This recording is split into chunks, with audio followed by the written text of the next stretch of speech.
Good afternoon. Car Chronicles here. How you guys doing? So I wanted to chat about suicide.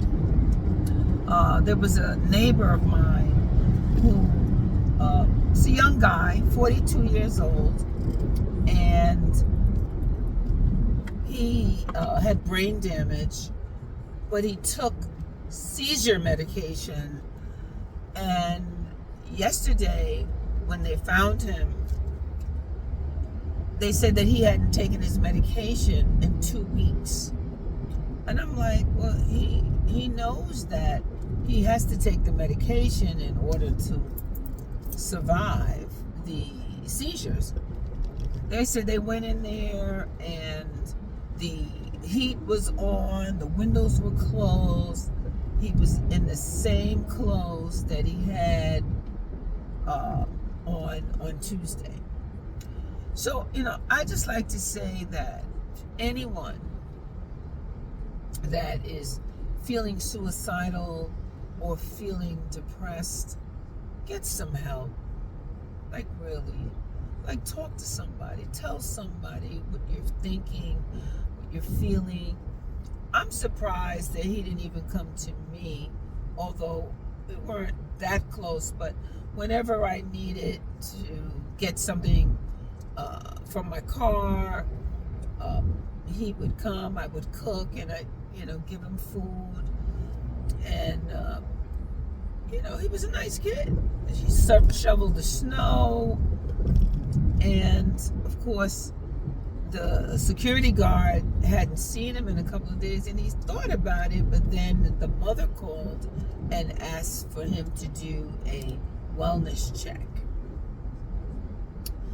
All I have to say about that is, I don't know, I think maybe when I was 16, my mother was very abusive, verbally, physically, emotionally, and I think that I had suicide ideations.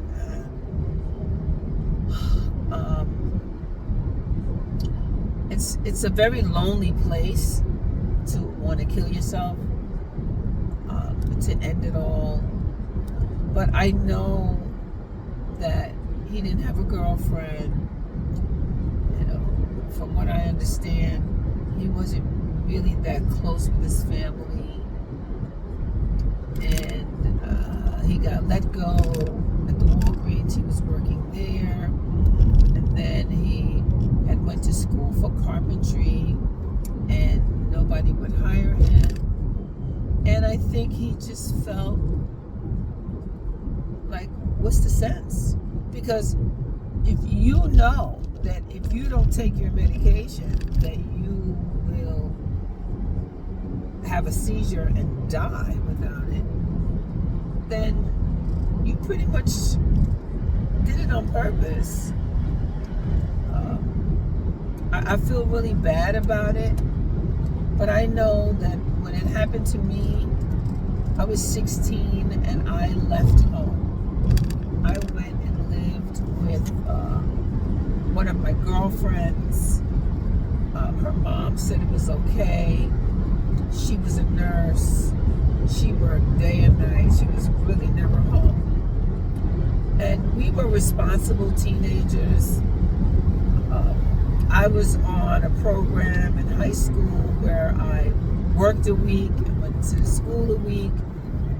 Co-op program, I think it was called. And her dad would take us out to dinner. Like, we were relatively good girls. I don't know if I had a boyfriend at the time, I don't remember, but I feel for anyone that thinks their life is not worth living. And so I just really want to appeal to anyone that's listening to this. If you are having any ideations of suicide, reach out to somebody and tell somebody, someone that you know that you can trust, that cares about you or wants the best for you. Because to find your body, all swollen with throw up all over you, your body's starting to decompose. Like, I get it. We are all gonna go. One of the things that I've done is donate my body to science. The thought of being in a box underground is not something that I can fathom. And I really, I couldn't do it. I couldn't do it. So I donated my body. And one of the reasons why I take such good care of myself, because when they get my body, I want them to say, this woman's organs are intact. She was healthy. Basically, my goal is to die of old age. Of course, for the unforeseen things, I can't plan for that. But for the most part, I want to be as healthy as I possibly can be. One of the reasons why I don't drink or smoke or do drugs or take medication unless I absolutely need to. I drink a lot of water. I don't do sugar anymore. Added sugar, agave, maple, honey, sweeteners. I don't do any of that. I don't do pasta, although there are times when I've eaten out, maybe like a buffet, and I'll have a little bit, but it's not going to do much because the months in between me eating it is so far apart. So I really want to be healthy. Like, now I walk an hour every other day, and in between I'll throw in a 30-minute. But when I walk for an hour, I walk with 5-pound weights. I have 8-pound weights, I have 10-pound weights, and I'm going to work my way up to the 10 for the hour. But for right now, I'm in no rush. I want to continue working on my core. I do the ab roller. I do squats. I do 50 a day for both. And I, do the walking. On the off days, I do 30 minutes. So that's what I do. I do eat one meal a day. My stomach has shrank to the point where I really can't even eat that much, which is cool. I generally don't like to eat after 6 o'clock. However, there are times when I have eaten after 6, but it would most likely be the only thing that I have eaten that day. So, the topic is suicide.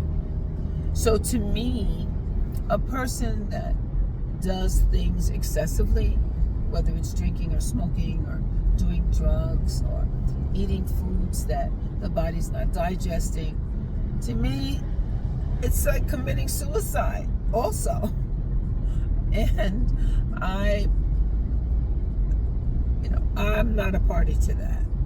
I'm just not. I want to be healthy, and I meet a lot of women that are, I would say they're drawn to me. I have that kind of personality where I really can go in and out of all different types of groups of people, types of people. I'm a people person. And I am proud that I am a people person. And I never saw, because whenever I saw Yasin, that's his name, whenever I saw him, I would always speak. I used to give him hugs, but I had to tell him that he needed to wash more, like he needed to bathe, he needed to take a shower, because wasn't working. But so now, I just talked to him. Well, I did talk to him. So at 42 years old, he decided that he did not want to live anymore. And it has got to be the loneliest place. It's got to be a lonely place. And you feel like you have nothing to offer. No one has anything for you. And you don't want to be here anymore. So, you know what I always say. Do the right thing for the right reason. But most importantly, you do it at the right time. And all your bases will be covered and you will be good. That's my experience. The other day,